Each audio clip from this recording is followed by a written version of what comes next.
Here we have the Mira Vigor thermostatic power shower. So before starting any work, isolate the water and the electricity supplies.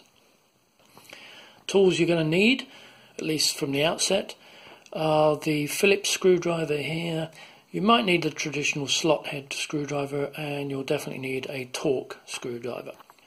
So we're going to replace the carbon brushes. When you open the unit, it's going to be filthy dirty. This is a new unit, so I thought I'd video that instead. First things first, you're going to want to remove your flow control and your temperature control. When you purchased the shower originally, you've got a tool here. It's a multi-purpose tool, and the first thing you're going to use it for is to actually remove the flow control and the temperature control. So actually insert it underneath both those devices and then lever them off steadily. Okay, next thing we're going to do is loosen the fastening screws. To get the front casing off, you would need to loosen the one at the bottom, there's only one, and the two at the top. They're kind of captive screws, so you shouldn't be able to withdraw them all the way, just enough to obviously remove the casing. Here is the box now open. This is the pump motor, and what we want to be able to do to release the motor is to release this bracket here. There's a bracket just at the side here. In order to lever the motor up and towards us from the top, we're going to have to push this rubber retaining clip away to release the top of the motor and pull it towards us sufficiently so that we can gain access to the brushes at the side or each side of the motor. But we should be able to do that without disturbing the connections down here. So first things first, as I mentioned, we're going to use the torque screwdriver to release just this single screw here for that bracket. After loosening the screw sufficiently, you don't need to remove it all the way as you're likely to lose it inside the unit. Just remove the bracket.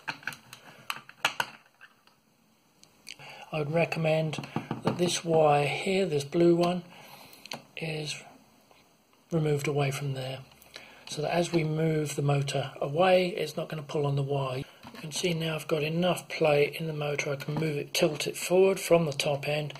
You can see there's a bit of motion here, but not enough to disturb the connections.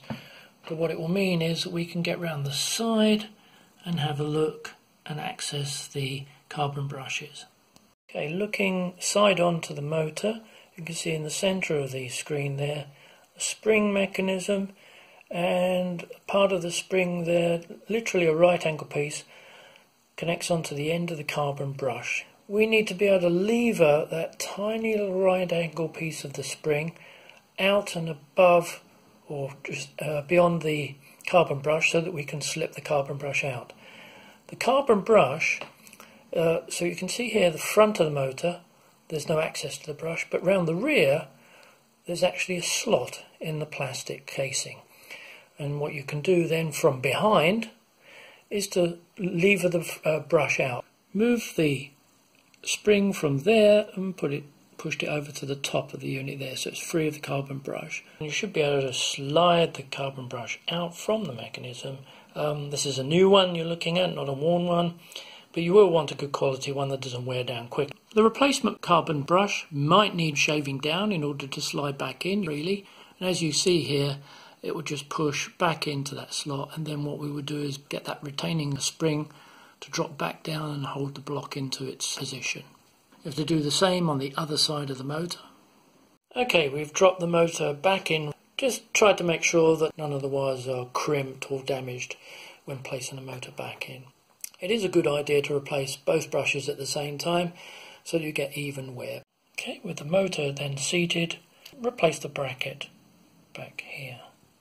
We want to make sure that the flow control turned anti-clockwise as far as it could go. Don't over twist it. As soon as you feel resistance, leave it there. Simple step now, you're going to screw the front case back on. Just make sure that the indicator here is pointing towards the off position there. Right, because obviously you would have switched it off before you started all this work. And then obviously you can turn it now to go all the way around. You should be able to go to the full flow position. So if that's all fine, then you're ready to place the temperature dial. You've got your red and your blue clips here, don't press on those. This will just push down, and last of all we've got the temperature control dial, and push it down. And there we are. And you should now be able to turn the temperature all the way round to hot and back round to closed. And that's the job done. When commissioning the unit, per the manual, increase the water flow, but make sure your temperature is a minimum, so there's no hot water. Pull the water flow full on, make sure there's full water flow. If you're happy with that, then gradually increase the temperature until you get all the way over, and make sure you're happy with the flow there as well. The pump cannot be run dry.